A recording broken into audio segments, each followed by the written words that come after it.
Assalamualaikum warahmatullahi wabarakatuh. Selamat sore, salam sejahtera bagi kita semua. Perkenalkan, nama saya Cindy Karara Sufiani, NIM 1211531, Prodi Teknik Geologi Angkatan 2021.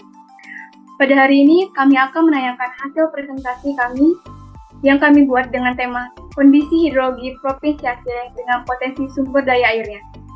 Namun, sebelum memulai presentasi, kami akan memperkenalkan diri satu persatu. Perkenalkan, saya Putri Aulia Zahra dengan NIM 121150011. Perkenalkan, saya Ridho Aditya Alkandi, NIM 121150017.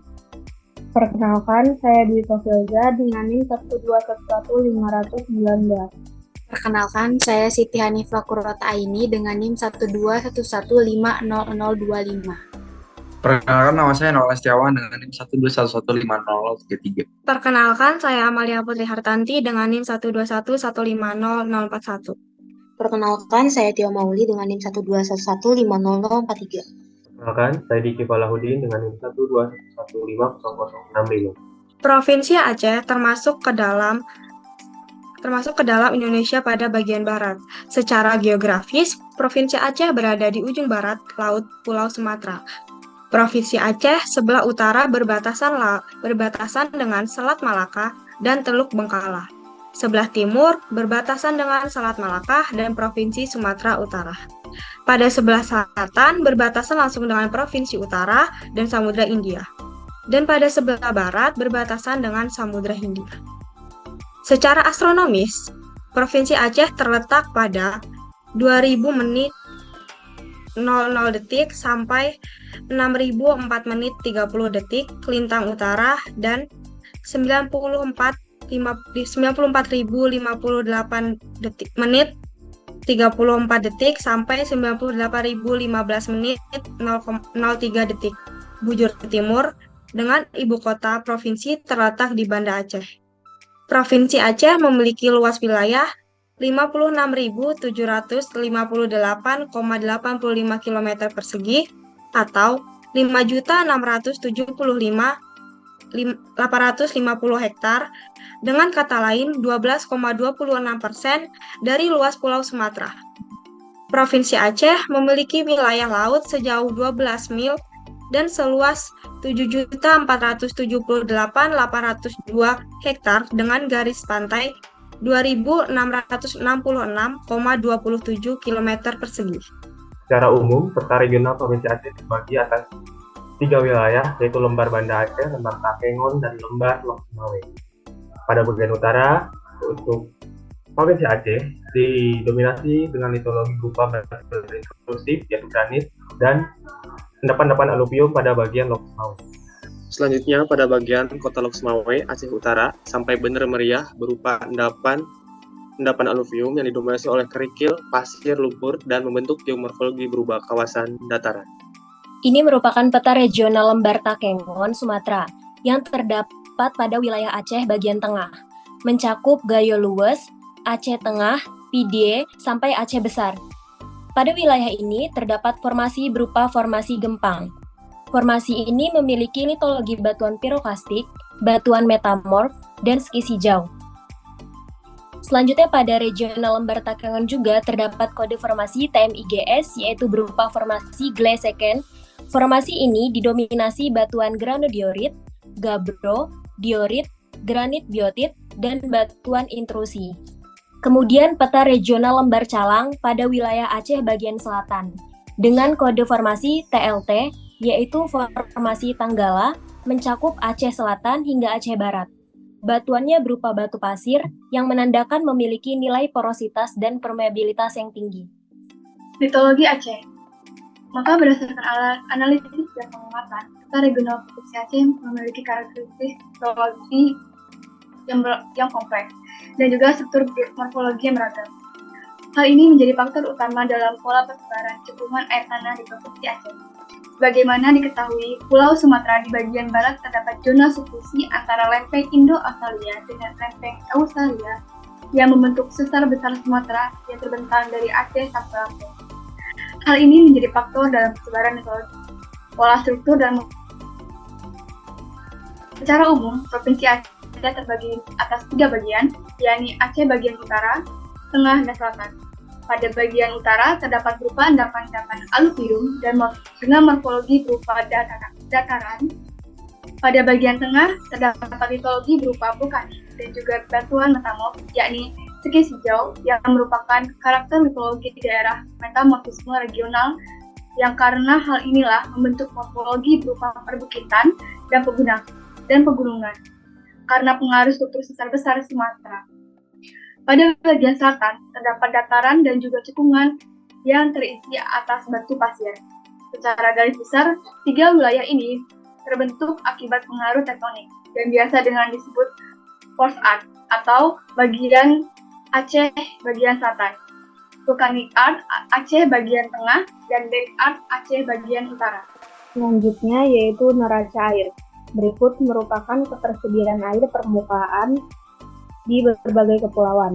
Untuk Kepulauan Sumatera memiliki 3 aliran di rata sebesar 4,56, di 80% sebesar 3,10, di 90% sebesar 2,63, dan debit aliran Pulau Sumatera memiliki rata sebesar 26.660, di 80% sebesar 18.129, di 90% sebesar 15.402.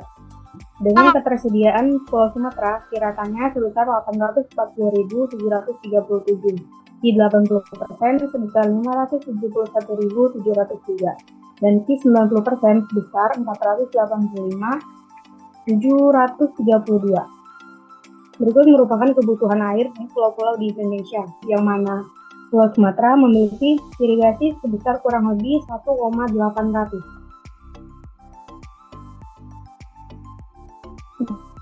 Kita tahu dari data ketersediaan dan kebutuhan air tanah Pulau Sumatera cukup tinggi, sehingga perlu adanya analisis khusus untuk mengetahui air yang tersedia memadai atau tidak kebutuhan air suatu wilayah. Perhitungan neraca air dilakukan untuk memeriksa apakah air yang tersedia cukup memadai kebutuhan air irigasi di lokasi yang bersangkutan. Dibedakan adanya 3 unsur pokok. Yang pertama yaitu tersedianya air, kebutuhan air, dan neraca air. Pada Provinsi Aceh, ketersediaannya yaitu sebesar 43.356.790 dengan kebutuhan sebesar 33.788.690 dengan surplus yang didapat yaitu 9.568.100 dengan keterangan yaitu tidak kritis. Pada tahun 2017, Provinsi Aceh memiliki ketersediaan air sebanyak 43.456.790 liter per tahun dan membutuhkan air sebanyak 33.788.690 liter per tahun. Maka dari itu, Provinsi Aceh memiliki ketersediaan air sebesar kurang lebih 43 juta liter per tahun dan membutuhkan airnya sekitar 33 juta liter per tahun. Dengan ini, maka Provinsi Aceh tidak kekurangan air, karena air yang diperlukan di Provinsi Aceh telah tercukupi. Selanjutnya, sistem input-output air tanah pada cekungan di Kota Aceh. Cekungan air tanah atau CAT merupakan suatu tempat atau wilayah untuk cadangan penyimpanan air yang terdapat di bawah tanah dalam waktu tertentu. Biasanya, cekungan air tanah memiliki batasan hidrogeologi sesuai dengan daerahnya masing-masing. Cekungan air tanah mengalami proses hidrologi yang berlangsung secara terus-menerus. Faktor hidrologi sangat menentukan terhadap kecepatan proses perlokasi air permukaan. Keterdapatan endapan aluvial merupakan ciri utama hidrologi suatu cekungan air tanah. Kemudian pada jurnal Tot pada tahun 1980, cekungan air tanah merupakan suatu satuan hidrogeologi yang terdiri dari satu atau beberapa bagian akuifer yang saling berhubungan membentuk suatu sistem dan dapat berubah ketika perubahan lingkungan. Lalu Hadian dan kawan-kawan pada tahun 2006 juga menambahkan bahwa air tanah merupakan air interkoneksi secara terbuka pada batuan saturasi di bawah permukaan tanah, baik pada zona jenuh maupun tidak jenuh. Pada zona jenuh terdapat sistem air jenuh berupa air bawah tanah. Sistem ini dipengaruhi oleh kondisi geologi, hidrologi, dan gaya tektonik yang membentuk cekungan air tanah. peta cekungan air tanah Provinsi Aceh. Berikut adalah peta cekungan air tanah dengan batasan-batasan wilayah yang sudah terbagi menjadi beberapa cekungan air tanah. Di antaranya terdapat CAT Banda Aceh, CAT Jauniu, CAT Kemiki, CAT Kota Fajar, CAT Kutacane, CAT Lampaitan, CAT Langsa, CAT Lok Sumawe, CAT Maupabon, CAT Peudada, CAT Sikli, CAT Sionglongol, CAT Sibulu Salam, dan CAT Telege. Beberapa batasan wilayah dengan warna-warna tertentu yang ada pada peta menandakan ciri khas suatu cekungan air tanah. Sebagai contoh, pada Aceh bagian barat terdapat CAT Banda Aceh dengan warna hijau menandakan endapan aluvium yang sesuai dengan kondisi cekungan air tanah pada wilayah tersebut. Next.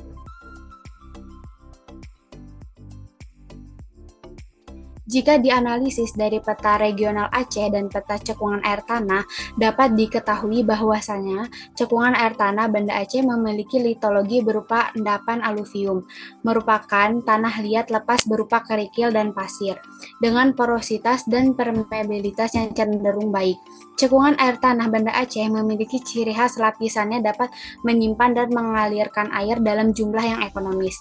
Cekungan air tanah dapat dikorelasikan dengan sistem input-output dari air tanah itu sendiri. Sistem input dan output atau yang disebut sistem hidrologi. Input alami air tanah adalah serapan dari permukaan, terutama di wilayah tangkapan air hujan. Sedangkan outputnya adalah mata air dan serapan air yang menuju lautan. Selanjutnya adalah sistem cekungan air tanah dibagi menjadi dua, yaitu input dan output. Pada bagian input dibagi menjadi tiga, yaitu curah hujan yang merupakan sumber terbesar untuk air tanah dan terdapat infiltrasi dan injeksi.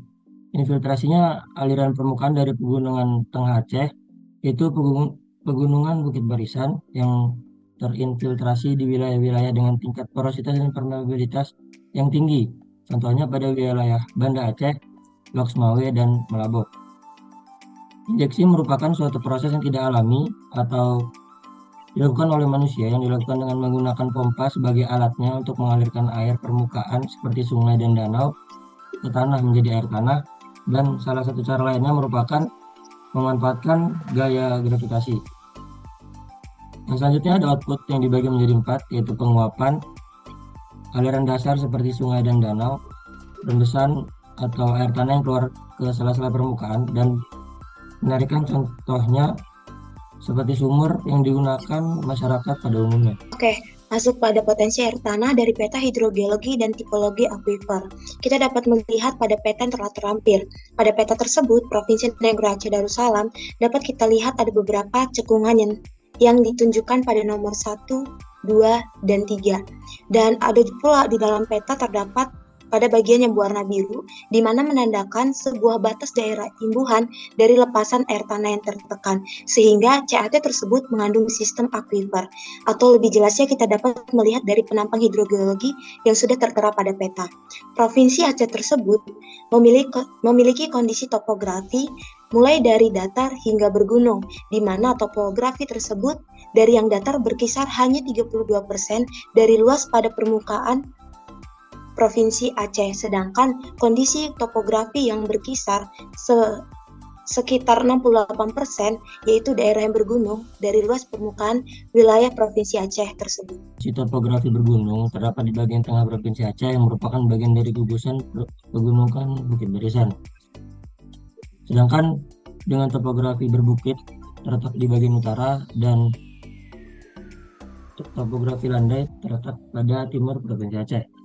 Berdasarkan kondisi kelas topografi wilayah tersebut, Provinsi Aceh memiliki topografi datar tersebar di sepanjang pantai bagian barat sampai bagian selatan, pantai bagian utara sampai bagian timur sebesar 24% dari total wilayah, tersebar di antara wilayah pegunungan Selawah dan Sungai Pelang Aceh di bagian pantai barat sampai selatan dan pantai utara sampai timur sebesar 11,2% dari wilayah total. Topografi agak curam sebesar 25,8% dan sangat curam merupakan pegunungan Solewah, Gunung Leuser, dan bahu dari sungai-sungai yang ada sebesar 38% dari total wilayah. Daerah ketinggian 0 sampai 25 mdpl merupakan 22,62%. Daerah ketinggian 25 sampai 1000 mdpl sebesar 54,22% dari luas wilayah Provinsi Aceh, dan daerah ketinggian di atas 1000 mdpl sebesar 23%.